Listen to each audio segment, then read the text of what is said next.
Friend, welcome to my channel. आज हम discussion करेंगे हृदय संरचना एवं परिसंचरण। मैंने ब्लड के बारे में डिस्कशन कर दिया था, लसिका और ब्लड में डिफरेंस भी बता दिया था। तो हृदय परिसंचरण तंत्र की खोज किसने की थी? विलियम हार्वे साहब ने परिसंचरण तंत्र की खोज की थी। और परिसंचरण का कार्य हमारा हार्ट करता है, पंप करने का कार्य। परिसंचरण का मतलब होता है ट्रांसफ़र, एक स्थान से दूसरे स्थान पर करना। तो हृदय का आकार पूछा रहा है तो 10 औंस बता देना, या मुट्ठी के आकार के शंक्वाकार का होता है।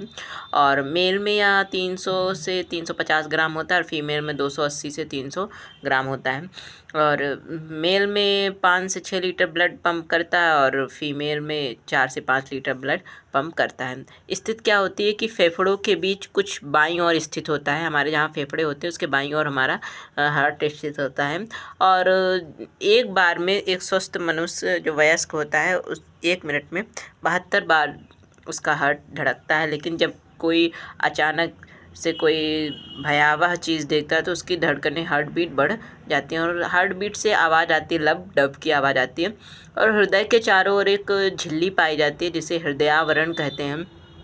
ये हृदय को सुरक्षा प्रदान करती है और उसमें एक लिक्विड भरा होता है जो बाहरी आघातों से हृदय की रक्षा करता है। तो हम बताते हैं कि ब्लड फ्लो किस प्रकार करता है। तो ये हमारा जो स्ट्रक्चर है वो ब्लड फ्लो के बारे में। इससे पहले हम बता देते हैं कि धमनी और शिराएं क्या होती है, आर्टरी और वेंस क्या होती हैं। आर्टरी और वेंस का ये जो डायग्राम होता है ये बहुत पूछा जाता है। आर्टरी, वेंस और कैपिलरी वेसल्स के बारे में, मतलब केशिकाएं, वेंस और धमनी के बारे में बताता है। तो ये डायग्राम बहुत इंपॉर्टेंट है। डिफरेंस क्या होता है आर्टरी और वेंस में? जो आर्टरी होती हैं वो जो उनकी वाल्व होती है वो मोटी होती है और वे लचीली होती हैं, और वेंस की जो वाल्व होती है वो पतली होती है। आर्टरी में कपाट नहीं होते हैं, मतलब चैम्बर नहीं होते हैं, और वेंस में कपाट होते हैं जो रुधिर को हृदय की ओर बहने देते हैं। फिर आता है हमारा ब्लड दबाव में। आर्टरी में ब्लड जो होता है वो दबाव में बहता है, लेकिन वेंस में जो ब्लड होता है बहुत कम दबाव के साथ बहता है। आर्टरी जो होती हैं वो गहराई में स्थित होती हैं, मोटी होती है इसलिए गहराई में स्थित होती हैं।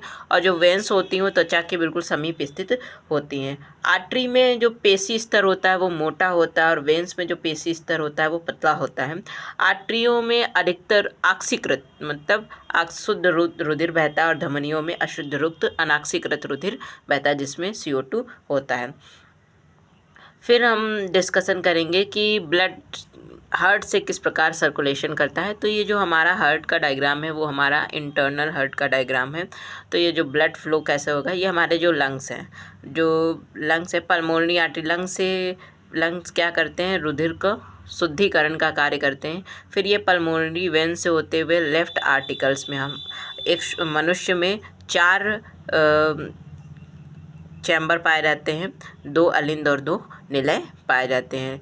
जो पक्षी होते हैं और जो मेमेलिया होते हैं इसमें 4 पक पाए जाते हैं। मछलियों में और उभयचर में, मेढक और उभयचर में तुम्हारे 3 वैष्म पाए जाते हैं, पूछा भी जाता है। छिपकली में लेकिन 4 वैष्म पाए जाते हैं। फिर आता है कि लंग्स से ब्लड आएगा हमारा पल्मोनरी वेंस में। पल्मोनरी वेंस से हमारा किस में जाएगा, लेफ़्ट आर्टियम, मतलब बाएं अलिंद में जाएगा। बाएं अलिंद से मिलिट्री वेंस में जाएगा, मिलिट्री वेंस से लेफ़्ट वर्टिकल्स में जाएगा, प्योर होके जो ब्लड जा रहा है। फिर आर्टरी वेल्स से अरोट्रा में जाएगा, अरोट्रा से बॉडी में फैल जाएगा। फिर बॉडी से जो अशुद्ध इम्प्योर ब्लड होता है वो इन्फीरियर वेना कावा से होता हुआ राइट आर्टरियम, मतलब दाएं अलिंद में जाएगा। फिर ट्राइकस्पिड वॉल्व से होते हुए राइट वेंट्रिकल्स, मतलब राइट दाएं निलय में जाएगा। और फिर पल्मोनरी आर्टरी से होते हुए हमारे लंग्स में चला जाएगा। ये हमारा क्या है, ब्लड का सर्कुलेशन है।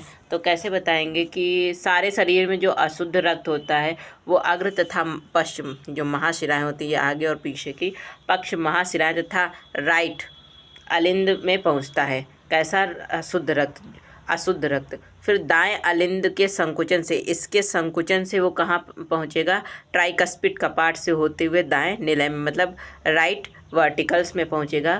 फिर राइट वर्टिकल्स जो होगा वो संकुचित होगा पर संकुचन पर अशुद्ध रक्त किस में पहुंच जाएगा? पल्मोनरी आर्टरी में पहुंच जाएगा, जिसको फुफ्फुस धमनी कहते हैं। इसमें अशुद्ध रक्त, ये अपवाद है, पूछा जाता है शुद्ध रक्त किस में पाया जाता है, तो पल्मोनरी आर्टरी में, फुफ्फुस महाधमनी में, और शुद्ध रक्त किस में बहता है? फुफ्फुस सिराओं में बहता है। पल्मोनरी आर्टरी से होते हुए फेफड़ों में पहुंचता है, जहां से यह ऑक्सीजन प्राप्त करके वो शुद्ध हो जाता है। फिर आएगा शुद्ध रक्त पल्मोनरी सिराओं से, पल्मोनरी वेन से होते हुए बाएं अलिंद में जाएगा, बाएं अलिंद में जाएगा, बाएं अलिंद से होते हुए बाएं अलिंद में संकुचन होगा, और फेफड़ों से आया हुआ ब्लड कहाँ जाएगा? बाएं निलय में जाएगा।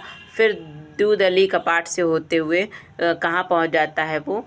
बाएं निलय के संकुचन से शुद्ध रुधिर सिस्टमैटिक महाधमनी से चलते हुए पूरे शरीर के अंग में पहुंच जाता है। तो ये कैसा है? ब्लड फ्लो का डायग्राम है। Thank you for watching. कल हम डिस्कशन करेंगे कि ब्लड ग्रुप क्या है, ब्लड ग्रुप कितने प्रकार के होते हैं, और किस में RH एंटीजन पाया जाता है, किस में RH एंटीजन नहीं पाया जाता है, कौन सर्वदाता होता है, कौन सर्वग्राही होता है। Thank you for watching.